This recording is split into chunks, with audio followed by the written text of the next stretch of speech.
Hello everyone. Today we're going to explore why directionality matters in understanding momentum and why we need to add or subtract momenta, since this is the biggest difference between conventional science and the science of the opponents. So for conventional science, direction matters in the sense that one direction will be treated as positive and the other direction will be treated as negative, whereas the opposers will treat both sides as positive, and so they will always add up momentum. But conventional science will subtract momentum when one direction is in the opposite direction. So, but first let's start with the basic definition of what momentum is. So momentum is a vector quantity. Okay, so it is described as the product of mass and velocity. So momentum, which is a vector, equals mass times velocity, which is also a vector. Okay, so in words, the momentum is a vector quantity that represents the quantity of motion possessed by an object, and it is defined as the product of an object's mass and its velocity.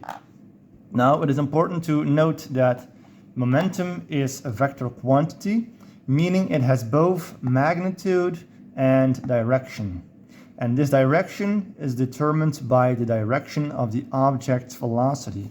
So I have kind of demonstrated this in a previous video, that velocity is a vector.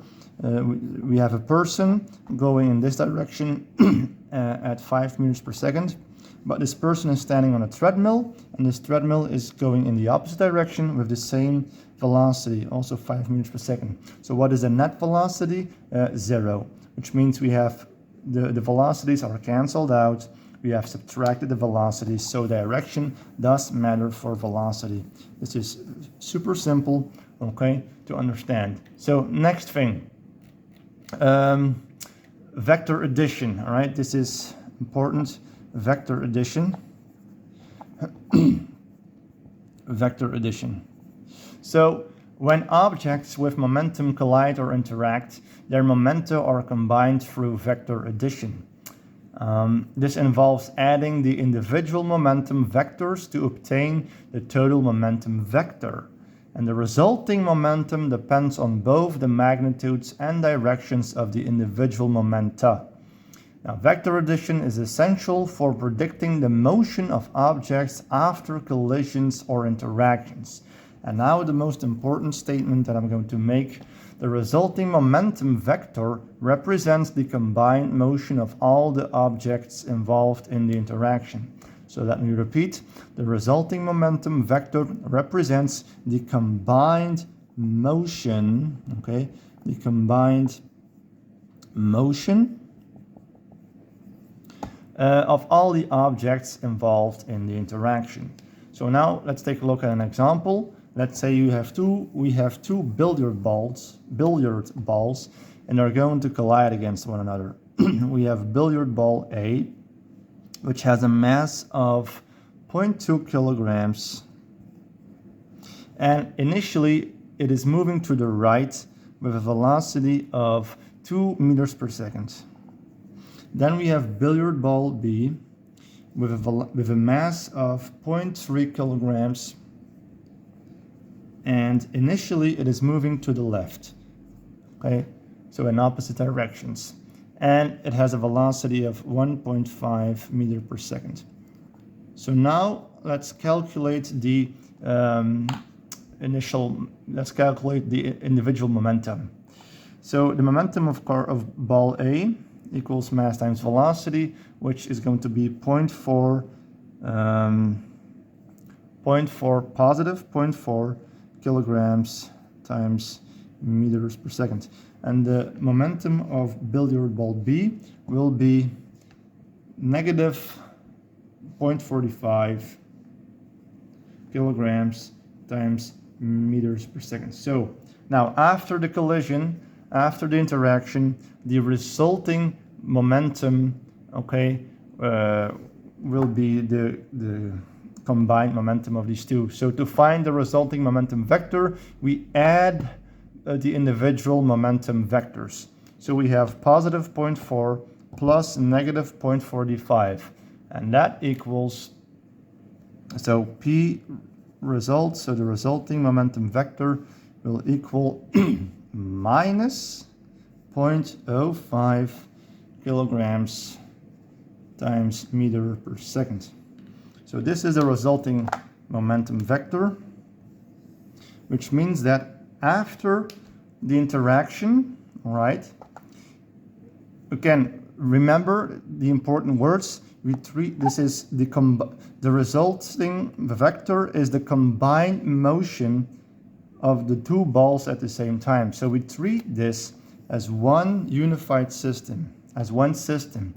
So these two together, this system as a whole, after the collision, the momentum of this system as a whole will be minus 0.05 kilograms meters per second, which means that this entire system will move in this direction with a momentum of minus 0.05 kilograms times meters per second. And so when we treat it as a unified system, then we have to take into account its center of mass. That's basically what we were saying. We were saying that the center of mass is moving to the left with 0.05 kilograms times meters per second. That is going to be the resultant vector, or the resulting momentum vector after collision. That will be the momentum of the center of mass after collision. So now let's take a look at the classical example of a 1 kilogram colliding into a 2 kilogram, a 1-to mass ratio. So we have 1 kilogram, 2 kilogram, and the initial velocity of the 1 kilogram cart is 10 meters per second, heading towards cart 2, which is initially at rest, 0 meters per second. So the initial momentum of cart A, of cart 1, equals 10, and this one equals 0. So this is the total initial amount of momentum before collision, and after collision, according to conventional science, this one will have 2/3 of the velocities, 2/3 of the initial velocity, and so its momentum will be 13.66, and then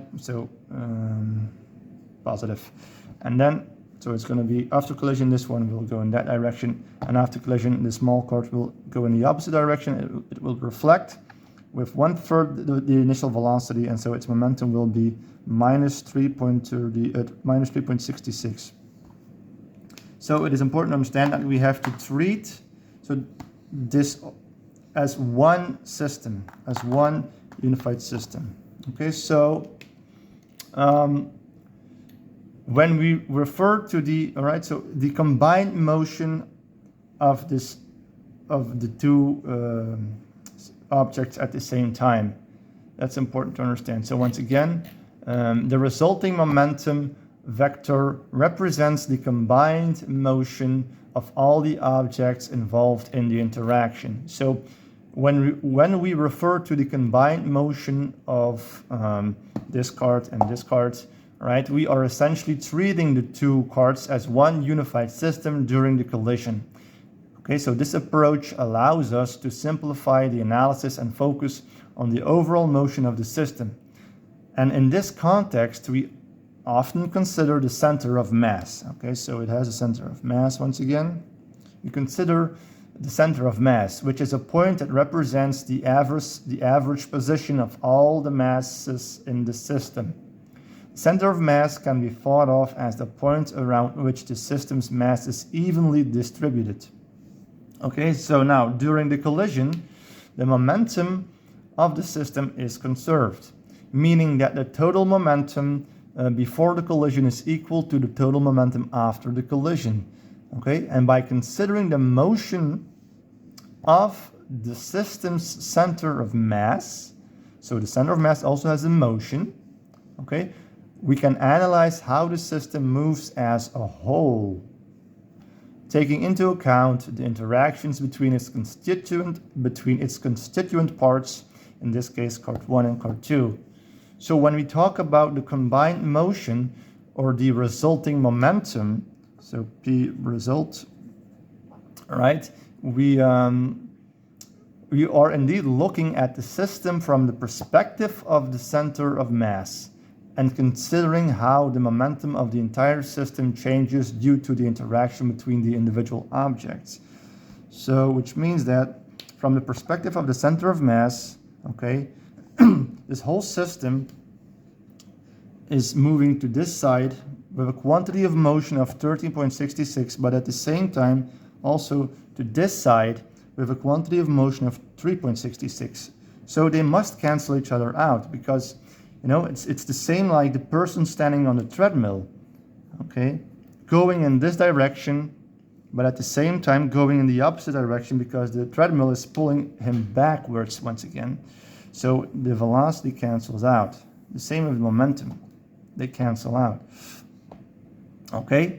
And that's why we subtract momentum.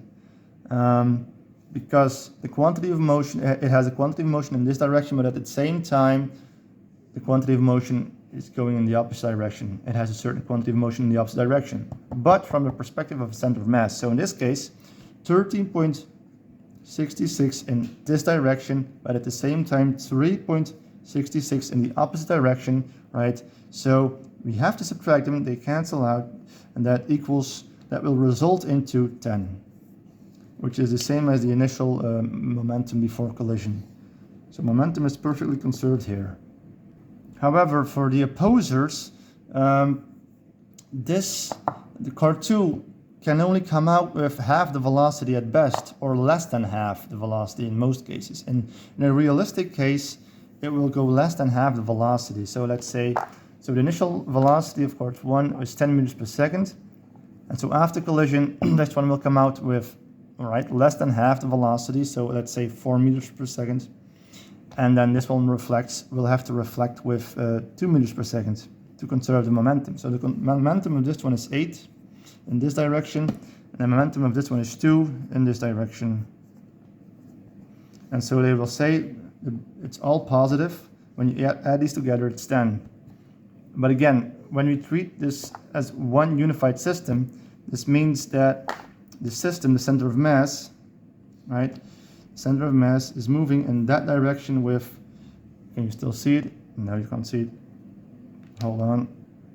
So according to the opposers, now the center of mass is moving to this side with momentum of 8, with a quantity of motion of 8, and at the same time to this side with a quantity of motion of 2.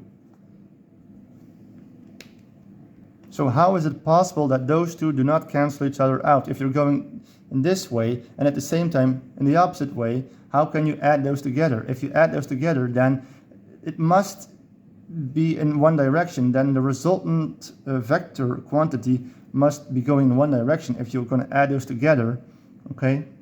If you add those together, then you can't go backwards anymore. Then there is no cancellation. Then it must be that must be in one direction. Then the resulting vector quantity must only be in one direction, which means that the center of mass can only move in one direction and not in the opposite direction. But the truth is, as the experiments show, that the one card bounces, reflects in the opposite direction, which means that the center of mass also moves in the opposite direction. So, okay, so this is why momentum needs to be subtracted. Oops, because the center of mass has a quantity of motion in this direction, but at the same time a quantity of motion in the opposite direction, and they must cancel out.